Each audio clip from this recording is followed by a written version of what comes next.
So once I've basted along the length of the zipper and I've backstitched at the end of the zipper to the end of the fabric, I'm ready to insert my zipper, just as was demonstrated on your sample in the previous video. One thing I want to note, however, is it does make a difference which way I put my zipper start, my zipper pull. So if you are right-handed or left-handed, you want to take into consideration, as we mentioned earlier, if you're doing a contrast in the back, this will be my back piece and this will be my front piece. If you're using sample fabric or fabric that is the same, then you can do it interchangeably. But for me, since this is my back piece and this is my front, if I am right-handed, I want my zipper pull to be over on the left side so I can hold it with my left hand and unzip it with my right hand. So I'm going to take note that when I insert this, I want it to be on the right way with this being in the back and this being in the front. So if I flip this over and I place it on this side, then when it's done, I'll have my zipper pull over here on the left side so I can open it with my right hand. You'll want to take note to pay attention both for the top zipper and your pocket zipper. So I have actually already inserted the pocket zipper, and you can see that this is going to be my contrast color. This will be the front pocket, and here's my zipper pull from the left to the right. So I made note as I was inserting it, which way do I want this? If you are left-handed, you can insert it the other way. So here the zipper pull is over on the right, and it goes over with your left hand. But you do want to be consistent with the top and your centered zipper on the pocket.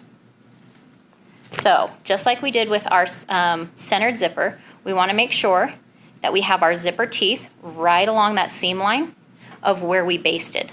However, what's different from your sample, you lined up the top of your zipper with the edge of your fabric. We are centering this on our bag, which is why we have our back stitching right there. So that is actually going to be where we start and where we stop. Our zipper, because of our basting, is right there. You do want to make sure that you pop some of those basting stitches before, because that will make it easier for it to remove. So I'm going to take my seam ripper. I'm going to flip it over, and I'm going to see I've back stitched right here. So all I'm going to do is take that first basting stitch and pop it. And I'm going to come down here and see where my back stitching ends and my basting stitch started. And I'm going to pop it, and I usually just take out the first two, just like that. That will make this easy to remove when we get to that step. So as I'm going to be pinning this, I'm going to work with one seam allowance at a time. So I'm going to move all my fabric out of the way and just work with one seam allowance. Now the tricky part is knowing, well, where do I place this? So what I do is I will use a pin cushion, and I will stick a pin right at the base of where that back stitching stops. So I can see on this side, that is where I want my zipper pull to be. So I'm going to just line this up, and I'm going to have my zipper pull going up so that I can actually push this and it will unzip, and the locking mechanism that is inside that zipper will be released with that zipper pull up. So with that pin that's marking where I want it, I'm going to line up the top of my zipper pull right there, and then I'm going to just make sure that I line up my teeth right on the center of that seam that I just basted together.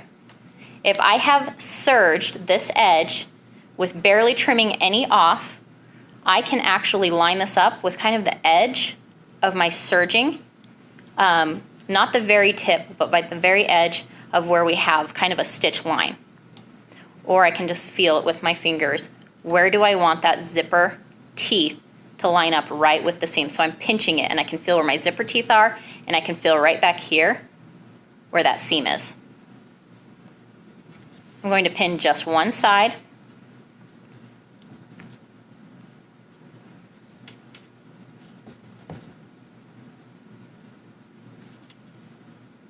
All the way down, keeping it centered, and when I get to the end, I can actually see where this splits open. It should be centered right on that seam.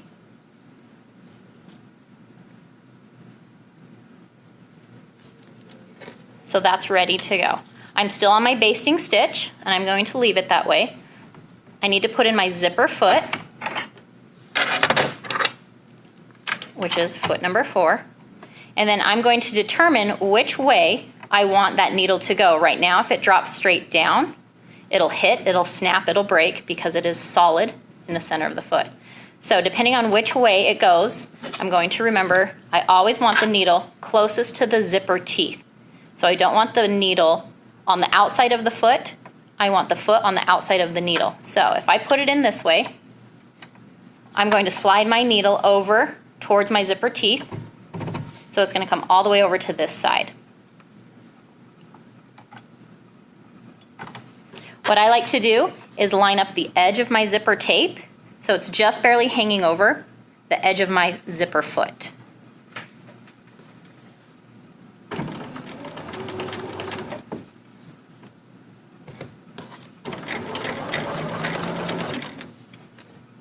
Removing my pins as I go. I'm just going to baste this down to one side of the seam allowance.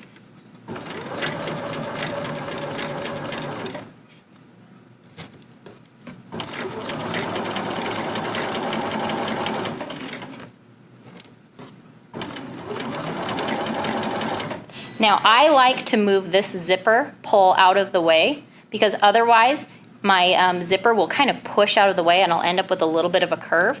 So what I do when I get to this point, when it comes up on the edge of my sewing machine, I'm going to remove that needle. I have my needle down, holding everything in place. I can actually lift up my presser foot and that's not going to go anywhere.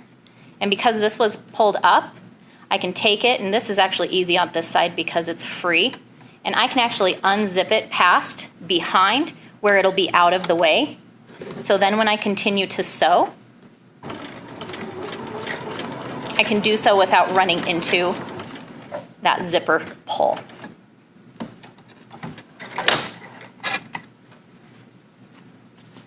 So here I have it basted. And now I'm going to do the same thing for the other side. I'm going to close this back up, and I'll move it again before I get there. Pull this thread out of the way. Same thing, I'm going to, now I have it secured. So now I'm going to just make sure that this is not hanging over too much and I've got fabric that has excess. I'm just going to make sure that as I push it, it's nice and flush, flat. Pin the other side, and I will move my needle to the opposite side of the zipper foot as I do the opposite side of my zipper.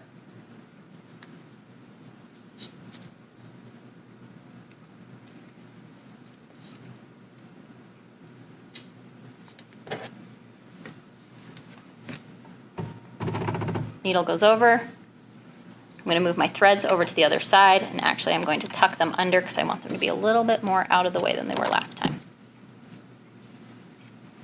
I don't need to backstitch because I am just basting. I'm lining up the edge of my zipper tape, just barely hanging over the edge of my zipper foot. I'm going to baste this down.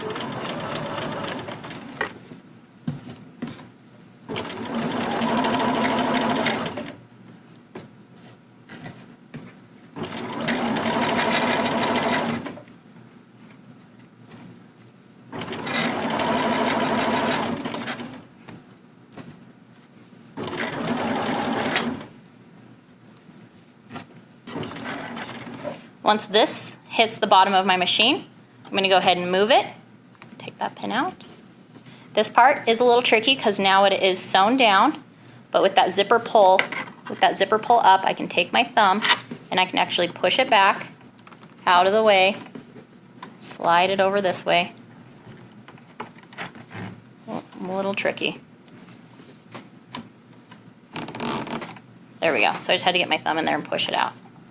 And all that does is that keeps this basting straight. It is not crucial for this step because this is just the basting step. But when you do your top stitching, that's going to show. You do want to move it out of the way because your top stitching, you want to be straight. So I've basted it. Now I'm ready to do the top stitching. The difference with the top stitching on this one versus your sample, with your sample you only had to do the very bottom, so this will be the bottom of my zipper, I can feel it. I only had to do the bottom top stitch where I came out, pivot, and went all the way up and ended at the seam allowance. because we have centered the zipper, we will need to do that at both the bottom and the top. So here you can see in this example, we've pivoted down here, we've come all the way up to the top, we pivoted and went back. So that's the difference with your zipper bag. I do want to make sure that I take it off a basting stitch, so I'm just going to hit clear. That will move my needle, but I can adjust that accordingly. Because I don't have a start and stop, I want to mark it to know where am I going to be doing my pivots. So from this side, this is the bottom, I can feel it in my finger. This is the back, this is the front.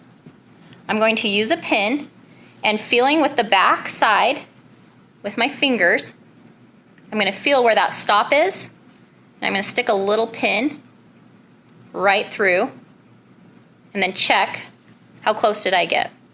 That's about how close I want to be. I don't want to have my stitches come right on top of that because that might damage my needle. I want to be either right below or right above. So I'm going to do it right below. So this is where I'm going to have, and I'm just going to turn it and kind of make a little mark right there. That's where I'm going to be doing my pivoting. I need to do the same thing at the top. So I'm going to close my zipper back up so I can feel where that top is. Pinch it with my finger.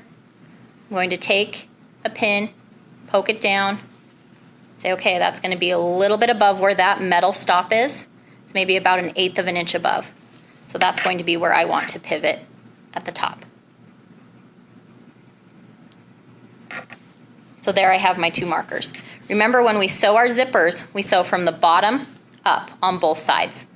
So it doesn't matter which side I start on, but I'm going to come out, pivot, go up, and then pivot back. Now I do want to use my quilting bar. You can also put on the piece of tape if your TA shows you how to do that. I want to use the quilting bar because I feel that that is the easiest and the most accurate. However, I do need to take into account that the lap on a centered zipper should be 1/4 of an inch. When I use a zipper foot, I have to slide my needle over, so it's not 1/4 of an inch from the center anymore. It should be 1/4 of an inch from wherever my needle ends up, excuse me. So if I'm going to sew on, let's say this side first, so I'd put it in and say, okay, my zipper teeth are along the seam, so my needle has to go that way, so it's in between my presser foot and my zipper teeth. So I'll move my needle all the way over. And then I would want my quilting bar to follow along this, but it needs to be 1/4 of an inch away from where my needle is. Well, if I take my seam gauge and measure where's 1/4 of an inch away from where that needle landed, it's actually at the 3/8 line because I've moved my needle over 1/8 of an inch from the center. So if I'm going to be doing this side first, my quilting bar will be upside down, but it'll still serve the same purpose. So I'll stick it in, and then I have lined up this with the 3/8 line. Because I've moved my needle over 1/8 of an inch, this distance is still 1/4 of an inch.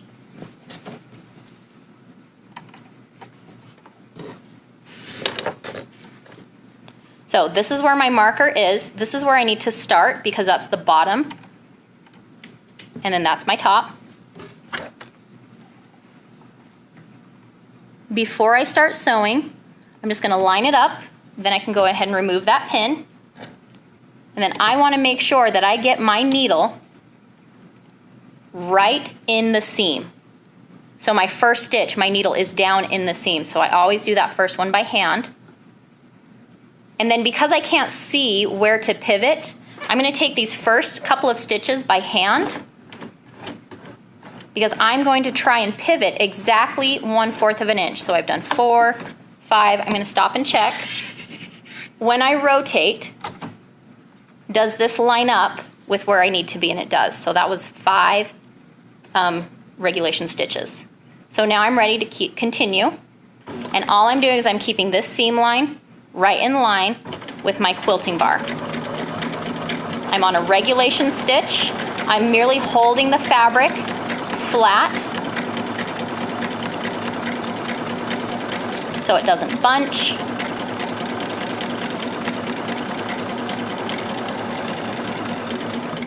Now right here I can see that my fabric kind of lifted up, so I know that I have my little zipper pull right there. what I want to do is move that again. So I'm going to just take my thumb, lift up my presser foot because my needle's down. This isn't going anywhere. And I want to move that out of the way. So I'm just unzipping it from the back. Lower it down. And now I have a nice flat surface that I can sew on to that pin that I marked. Now this part is tricky. I don't want to take that out until I'm almost there. So I'm going to use my hand wheel for the last few. Looks like one more. And then I'll go ahead and remove my pin. Put my needle down. Lift it up. Pivot. And then I'm going to sew back into that seam allowance very carefully. And end in that seam allowance. Now at this point, I do want to remember that when I pull this, I want these thread tails a little bit longer than normal because I need to tie them in a square knot on the back. So I'm going to allow myself a little extra thread tails